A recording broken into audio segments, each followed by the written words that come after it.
know, when people ask what I do for a living, I'm almost reluctant to tell them I'm a photographer. Not because I think there's anything wrong with being a photographer. It's just that when you tell someone you're a photographer, they naturally assume that you're a picture taker. Now, I do take pictures, but picture taking is such a small part of my process. Rather than capturing moments, I'm more about creating moments. I spend a considerable amount of time sculpting my subjects with what I think is incredible light form. And when I get it to the point that I think is absolutely perfect, I then record it with my camera. So you could say that my art is light sculpting or lighting, and that my medium is photography. Now, in my mind, Ansel Adams was more about recording existing lighting contrast than he was about creating it, because he didn't actually do anything to affect the light before it struck the subject, yet he did much to affect the light after it struck the subject. That is, he might use like colored filters, like a red filter or a yellow filter, to alter the contrast of the scene. Or more often, he would actually change his exposure. Like he would over or underexpose the scene and then under or over process the film to expand or contract the range of contrast. And because he over or underexposed it, he would then end up with a suitable exposure once he'd over or under processed it. And then he would take it even further than that. In the darkroom, he would spend much time, sometimes several days, dodging and burning, making the perfect image. So that's a very different world from what my career was. You see, I shot primarily for advertising, so created images for different clients. And with the work that I was doing, I had such ridiculous turnaround times that there is no way that I could spend, a couple days trying to create the perfect image in terms of like printing or something like that. In fact, we didn't really even shoot negative film. What we shot was color transparency film, that is positive film or slide film. And our turnarounds were so fast that, after you had finished the last shot, it was rushed over to the photo lab. The lab would process your transparency film, and then it would be rushed back to you, and then you'd rush it to the client. So sometimes it would, from the time we'd finished shooting it to the time the client had it, 4 hours would pass. So ridiculously short periods of time. So that meant that I actually had to create the perfect image before the light even struck the subject. Okay, so I had to be a master of lighting. And not only that, I wasn't just, shooting one type of thing. I was having to shoot all kinds of things, like a car or a person or jewelry or food. So a wide range of stuff that I needed to photograph. So where did I get my lighting knowledge from? Well, in the mid-1980s, I studied in San Diego, California, with the Ansel Adams of lighting, Dean Collins. Dean Collins was teaching something called three-dimensional contrast, and three-dimensional contrast was really the Rosetta Stone of lighting. And what I mean by that is, instead of learning strictly by lighting recipes or lighting setups, which is the way people predominantly learn today and did back then as well, he was teaching foundation. He was teaching the physics behind what you needed to know. This information that I learned from Dean Collins really made my career, because it meant that I could light anything, and I didn't have to already have seen it done before. I didn't need a lighting diagram to figure it out. I could figure it out on the fly. The three-dimensional contrast allowed me to identify, create, and control light quality and light quantity. And when I say light quantity, I mean like the amount of light. So like lighting ratios and ranges of contrast, metering and advanced metering, that kind of thing. Anyhow, it allowed me to light anything and everything without having seen it done before. So I could actually, take on a project that I hadn't seen done before and sit down and figure out how it had to be done.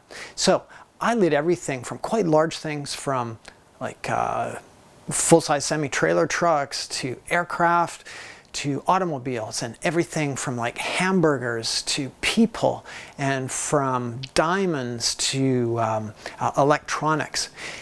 And I got good at figuring out how to light difficult to light surfaces like matte black or high gloss black, or matte white or high gloss white, or brushed steel, or highly polished chrome surfaces, or glass. And sometimes, you know, these different surfaces, you'd have one object that was made up of several of these at the same time. So this information was very, very powerful, and it really made me a much better photographer. When it comes to lighting, I'm a complete drama queen. For me, lighting has to be dramatic. I love sculpting my subjects with big, dark, juicy shadows. For the most part, I think frontal lighting is kind of boring. When you take and place a light source on or near the camera, such as an on-camera flash, all the subject's shadows are projected behind them. This creates flat, almost shadowless light in terms of shadow form. Now, if you take that light source and move it away from the camera, let's say start to slide it around towards the side of the subject, or even put a little bit behind or from above or below, now the light, when it strikes the subject, will skim across them. And where it strikes an obstruction, like a person's nose for instance, a shadow will be projected in the opposite direction. These projected shadows will begin to shape your subject, creating lots of drama and lots of depth in your image. So much depth that I have actually had clients pay me the highest compliment a light sculptor could receive. They told me that they felt as though they could almost reach into my photographs and touch the subject. So why do I love this dramatic style? Well, I always joke that as an artist I'm in my dark period, and I've been in that dark period for almost 56 years. Anyhow, the real reason is that for one thing, it really helps create depth in my images. Because if you think about it, when you take a picture of something, you're actually flattening out reality. You're taking this three-dimensional world and you're flattening it down into two dimensions. So you're actually losing depth, and now you only have height by width. So we have to do everything possible to try to create that illusion of depth in our images so that our images can have impact, so they look real to us. So there's a number of ways of doing that. I mean, the camera has a couple of controls that are really good. I mean, one of them is just depth of field. Depth of field is an excellent way. When you look at somebody with your eyes, let's say I'm talking to someone, I'm looking right at their eyes are in sharp focus, but coming out from their eyes and going away behind them, everything starts to get softer and softer. It goes more and more out of focus, in other words. That is the way that we see, and we see with fairly shallow depth of field. Now, we can mimic the same thing with our cameras. If you shoot with your apertures, with bigger apertures, you'll have less depth of field in your image, so you'll be focused on your subject, backgrounds will start to go out of focus, and foreground will start to go out of focus. And this helps to mimic the way our eyes actually see, and it creates an illusion of depth. It does so because it actually helps to separate the subject out from the background and from what's in front of it. Because remember, we don't actually have this concept of depth going on that we perceive with our eyes. The other thing is you can use perspective, that is where you place your camera. For instance, if I set up a subject and I had a background that's just flat behind them, and I take a picture of them, okay, this doesn't have as much depth, or doesn't feel as deep as if, you know, I oriented them on an angle to that background, so that now I'm shooting across the background, so that what we have is converging, diverging lines, okay? And so that can help to create more depth in your photographs as well. But in my opinion, the single most incredible way of creating depth in your images is with light. When you lighten tones, they come forward in the photograph. And when you darken tones, they recede in the photograph. So that, in my mind, is the best way to create depth in your images. With my dramatic lighting style, the shadows in my image are, quite dark, and because of the way I light, I tend to light across the subject as opposed to straight on. So I have lots of shadows in my image. And those shadows are really important, and because they help portray depth for one thing, but also within them I like to have subtle detail running through them. So I really work on controlling that, because that subtle detail creates kind of an impression. So instead of having it really filled in, like the shadows much brighter, which starts to be more of a depiction of what's going on there, it's more just implied. So it's not explicit, it's more implicit. And that reminds me of a quote. I think it was Van Gogh. It was one of the Impressionist painters that said the following. They said that they felt that truly great art should not imprison the mind, but should set the mind free.